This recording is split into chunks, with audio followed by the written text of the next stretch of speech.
Magandang araw sa inyong lahat!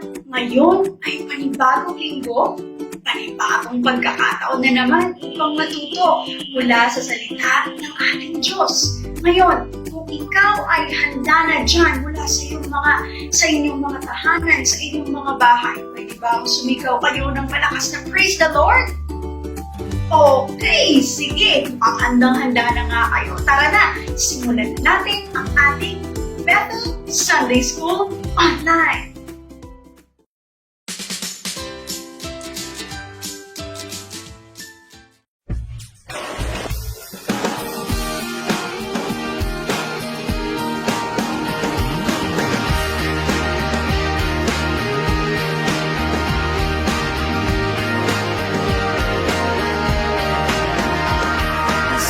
Sa krus, ika'y namatay, nabuhay muli para mundo'y ligtas. Kasalanan ko ay patawarin mo, maging Panginoon, kaibigan ko. Tulungan mong magsimula muli, buhay ko'y alay sa'yo.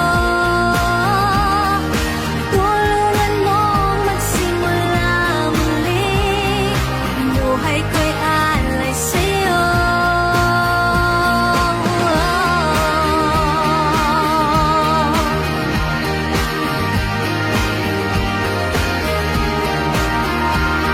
Jesus sa krus, ika'y namatay, nabuhay muli para mundo'y ligtas. Kasalanan ko ay patawarin mo, maging Panginoon, kaibigan ko. Tulungan mong magsimula muli, buhay ko'y alay sa'yo. Tulungan mong magsimula muli, buhay ko'y alay sa'yo.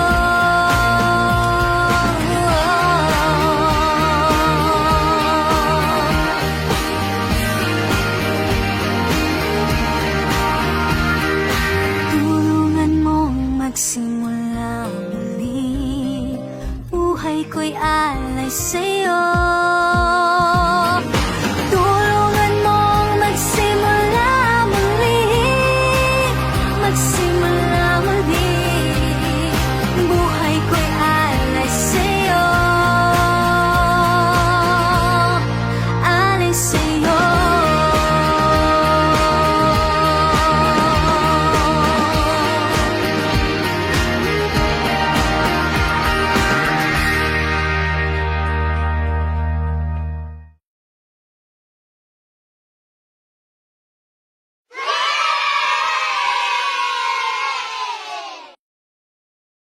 Isang kaaway ang naging kaibigan.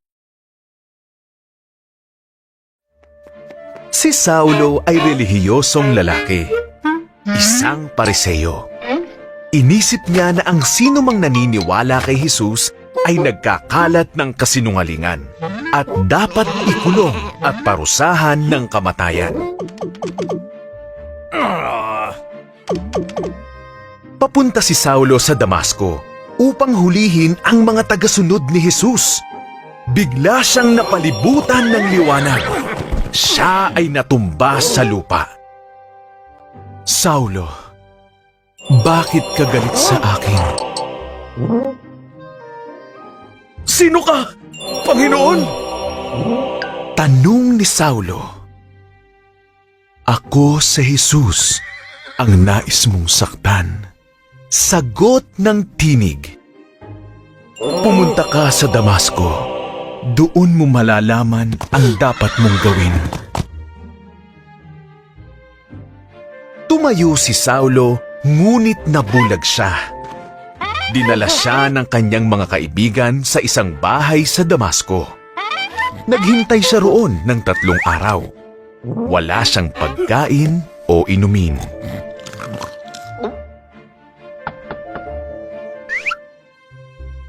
Samantala, nagpakita si Jesus sa isang pangitain kay Ananias, isa sa kanyang mga tagasunod sa Damasco. Iniutos ni Jesus na puntahan niya si Saulo at ipanalangin ito upang muli itong makakita.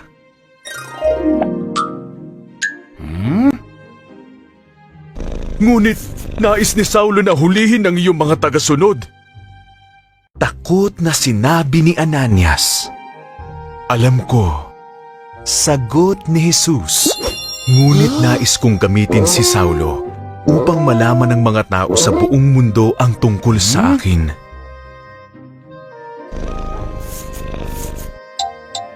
Pinuntahan ni Ananias si Saulo at ipinanalangin ito. "Ipinadala ko ni Jesus," sabi ni Ananias, "upang muli kang makakita at mapuspos ng Espiritu Santo." Muling nakakita si Saulo.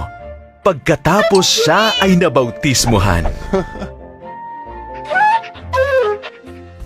Binago ni Jesus si Saulo mula sa isang lalaki na nang-uusig sa kanyang mga tagasunod at naging pinuno ng iglesia at nagpapahayag sa lahat ng tungkol kay Jesus. Kaya pinalitan rin niya ang kanyang pangalan bilang Pablo.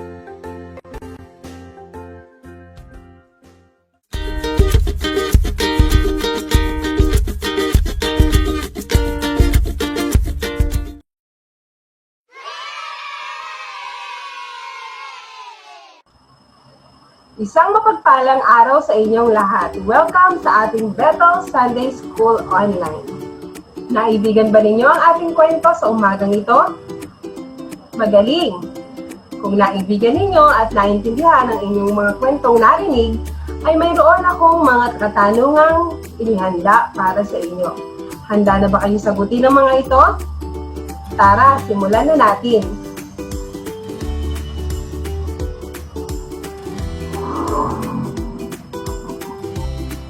Unang katanungan, ano ang pamagat ng ating kwento? Naalala mo ba ang pamagat ng ating kwento? Tama, ito ay pinagbatang isang kaaway ay naging kaibigan, kung saan ay nakilala ni Saulo si Jesus at ito ay matatagpuan sa libro ng mga gawa, Kapitulo 9, versikulo 1 hanggang 19. Pangalawang katanungan, ano ang pangalan ng lalaking Pariseo na hindi naniniwala kay Jesus? Tingnan ko nga kung tama ang iyong sagot. Tama, ang tamang sagot ay si Saulo. Pangatlong katanungan, ano ang pinag-utos niya sa sinumang mahuli na naniniwala kay Jesus? Tingnan natin kung tama ang iyong sagot. Ang tamang sagot ay pinag-utos niyang ikulong at parusahan ito ng kamatayan. Pareho ba tayo ng kasagutan? Magaling! Pang-apat, saan pumunta sila Saulo upang hulihin ang mga tagasunod ng Panginoong Jesus? Naalala mo ba ang kasagutan? Ang tamang sagot, sila ay pumunta sa Damasco. Ano ang pumalibot kay Saulo habang papunta sila sa Damasco? Siya ay pinalibutan ng liwanag. Pang-anim, sino ang nagpakilala kay Saulo sa pamamagitan ng liwanag? Alalahanin mo nga ang sagot? Tingnan natin kung tama ang iyong sagot. Nagpakilala sa kanya si Jesus. Pang-pito, ano ang nangyari kay Saulo pagkatapos magpakilala sa kanya ang ating Panginoong Jesus? Tingnan natin muli kung tama ang iyong sagot. Saulo ay nabulag. Pangwalo, kanino nagpakita sa pamamagitan ng pangitain ng Panginoong Hesus? Tingnan natin kung tama ang iyong sagot. Siya ay nagpakita sa pamamagitan ng pangitain kay Ananias. Magkatulad ba tayo ng kasagutan? Magaling! Pang-siyam, ano ang pinag-utos ng Panginoong Hesus kay Ananias? Tingnan natin kung tamang muli ang iyong sagot. Iniutos ng ating Panginoong Hesus na ipanalangin ni Ananias si Saulo. Sumunod ba si Ananias? Tama, sumunod si Ananias sa ipinag-utos sa kanya ng ating Panginoon.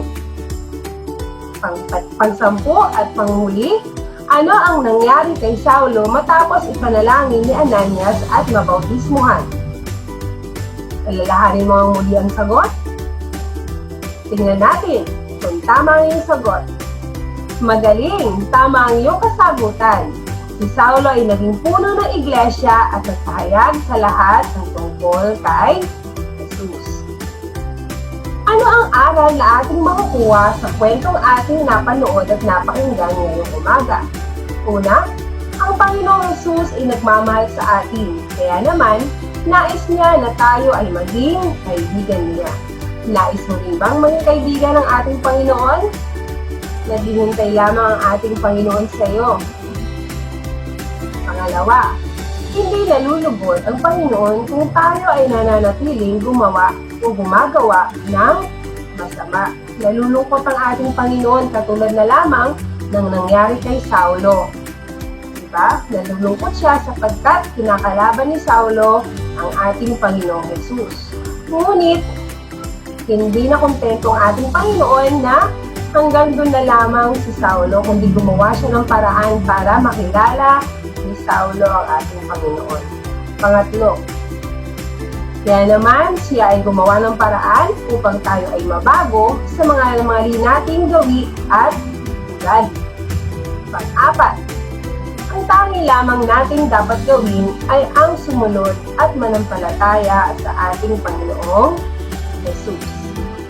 Pang-lima, kapag sumunod tayo sa Panginoong Jesus, ay makapangyayari ang kalooban niya sa atin. Mababago ang ating buhay tulad ni Saulo, na ang dating pangalan ay Saulo at naging Pablo, tanda na siya ay binago ng ating Panginoon. Handa ka bang mabago ang buhay mo? Ano ang dapat mong gawin? Ang dapat mong gawin ay sumunod at manampalataya sa ating Panginoon. Sapagkat ang sabi nga, ang pananampalatayang walang paggawa ay patay. Kaya pag tayo ay nananampalataya, ay sumunod din tayo sa ating Panginoon. Katulad ng sabi sa 2 Korinto, Kapitulo 5, versikulo 17, kaya't kung nakipag-isa na kay Kristo ang isang tao, isa na siyang bagong nilalang. Wala na ang dati niyang pagkatao, sa halip ito ay pinalitan na ng bago. Salamat mga bata sa muli ninyong pagsama sa amin sa umagang ito. Sana ang panalangin namin ay lagi kayong ligtas kasama ng inyong pamilya. Muli, sana kayo ay maraming natutunan sa ating kwento. Hanggang sa muli, paalam!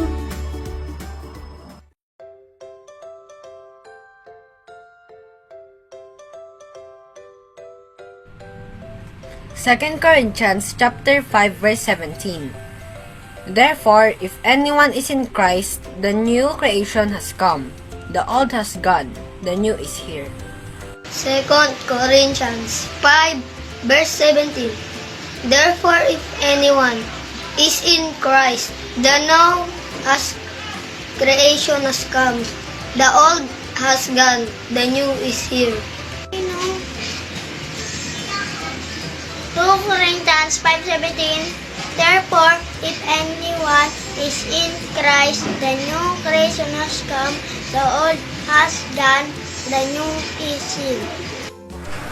Therefore, if anyone is in Christ, the new creation has come, the old has gone, the new is here. 2 Corinto 5 verse 17. Therefore, if anyone is in Christ, the new creation has come.